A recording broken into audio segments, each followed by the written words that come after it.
It's allergy season. Are you going to suffer through it, or are you going to take charge this year?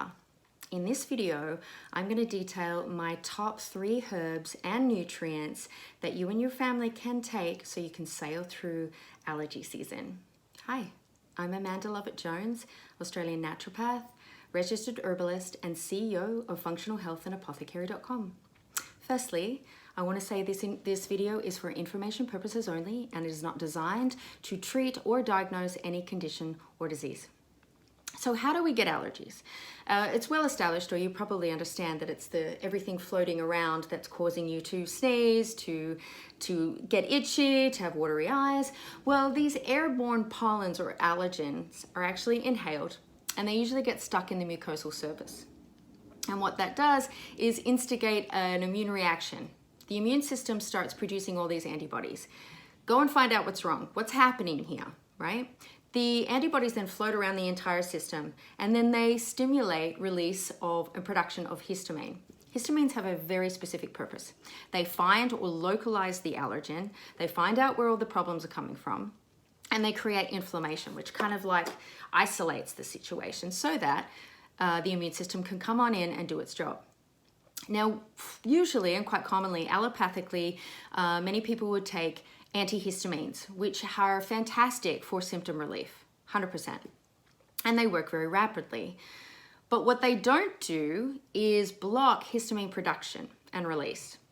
So what they do is isolate, or they block the action of histamine on the actual site, so you're not getting localized symptoms, but they don't actually stop the histamine production of histamine. So it's still floating around, being produced by the body, because every day you get up and you're breathing in more of these allergens, your body's producing more and more of histamine in response to that.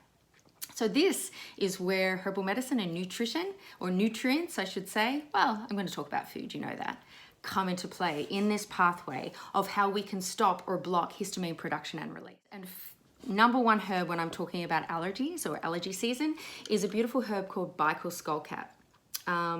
Scutellaria biacalensis. It's also called Chinese skullcap, and it's used in Chinese medicine quite a lot. It is a Chinese herb, actually.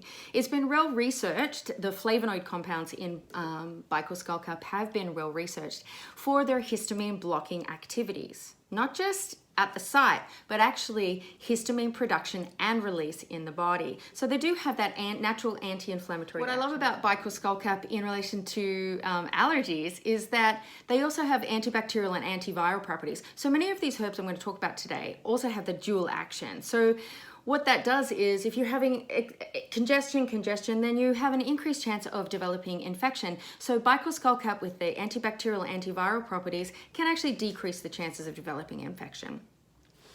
Echinacea is my number 2. Now, there's many varieties of echinacea. I'm going to talk about echinacea angustifolia and purpurea. They have this magnificent compound called alkylamines. Now, do you remember earlier, well, I was talking about your immune response. This does not mean that you have a weakened immune system. What this means is that your immune system is actually overstimulated. Your immune system is actually doing its job really well. But what we want to do sometimes is tell the immune system just to calm down. Now, what echinacea does, it's called an immune modulator, an immune adaptogen. If the immune system is not working effectively, echinacea comes in and actually stimulates things, mixes up a bit. Come on, let's go, fires it up. But if the immune system is overworking, then echinacea comes on in and actually quietens everything down, or dampens down, or modulates. Echinacea is also specific for sinusitis infection, for rhinitis infections, and upper respiratory tract infections. So I like this for allergy season as well. Our number 3 herb that you might be familiar with is nettle leaf, or Urtica species. I love this herb because it tastes really great, and you can take it in many different formats. So to get the immune effect that we really want from Baikal skullcap echinacea, you need to take it in quite high doses. And for that, I recommend taking either a liquid tincture or herbal extracts, even capsule form as well, to get that really high dose. But for nettle, you can take it in multiple forms. And what I actually recommend to people, if you're taking it for acute situation, you most definitely can. But if you want to prep the immune system in in advance so it's ready and prepared for allergy season, then something like a nettle tea can be really beneficial to take for a month or two. And this is my store here, and I take nettle leaf with a few other herbs to prep my immune system for allergy season. Let's go into dietary supplements. First one I want to talk about is quercetin, or you might say quercetin, depends on where you are in the world. Now, quercetin is a bioflavonoid. Do you remember when I was talking about Bicol skullcap, and it's well researched, it's flavonoids as an histamine blocking activity. It's well researched for that. Quercetin does the same thing. It's anti-inflammatory and actually assists blocking histamine release and production. So that's really important for the immune system to quiet down during allergy season and immune response. The second thing I want to talk about is zinc. You might know zinc for its immune boosting properties, coming down with a cold.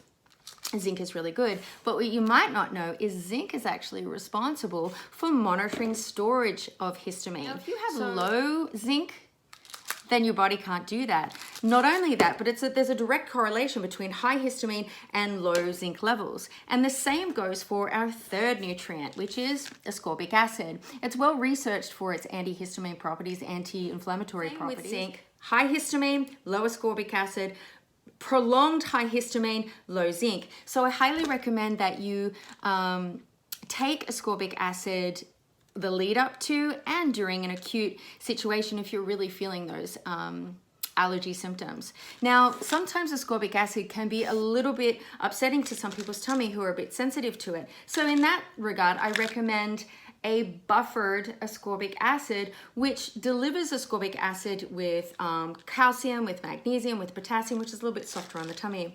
Now, during allergy season, you want to avoid histamine-rich foods, and this would include red wine. I know, sorry, bad news here.